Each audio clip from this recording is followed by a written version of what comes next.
2 แต้มจับไปนกคอนะ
พ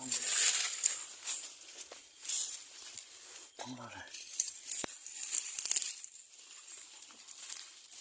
ชิ้นต่อๆนะ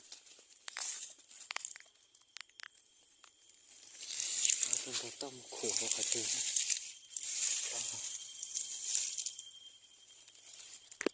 เช่น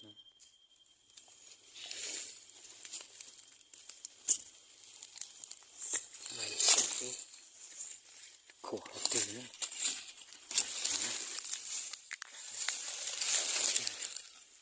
ตัวนี้ตัวเรา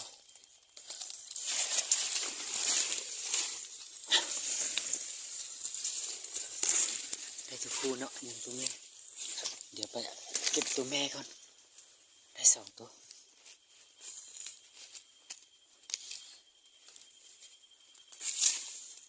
เดี๋ยวจะไปเก็บตัวแม่เนาะตัวแม่เนาะเอา2 แต้มจับไปนกคอเนาะ2 แต้มมาหลายเท่านี้เอาเท่านี้เนาะจบกัน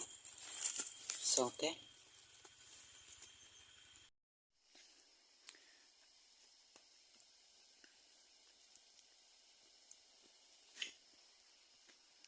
สินนกคอเนาะคือจีแซ่บแพงเนาะทุกเบิ่ง คือจีแซ่บแพงป้า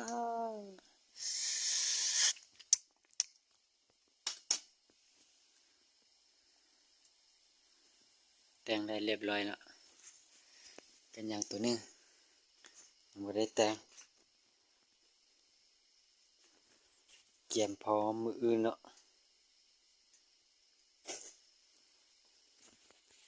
เรียบร้อยเนาะ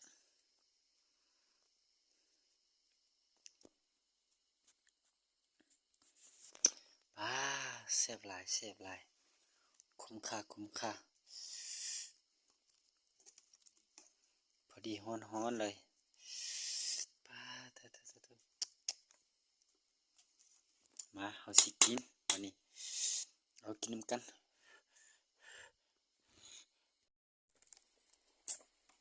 มาสิกิน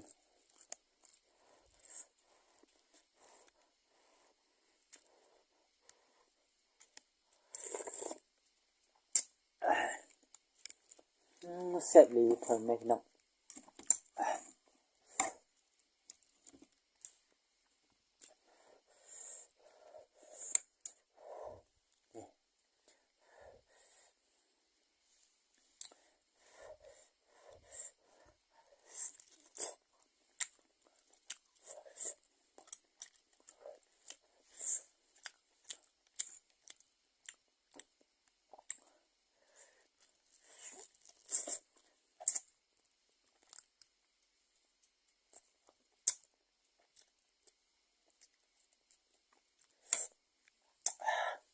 แซ่บแซ่บ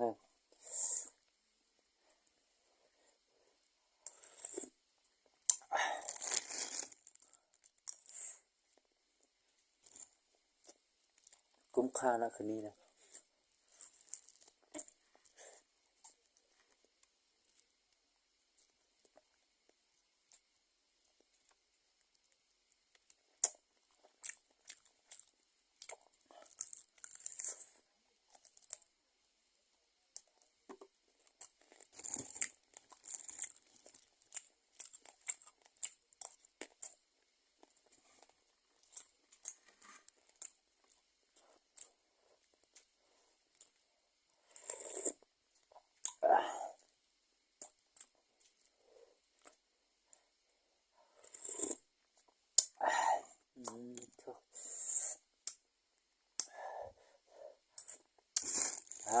ซินตัวล้วนอ่ะ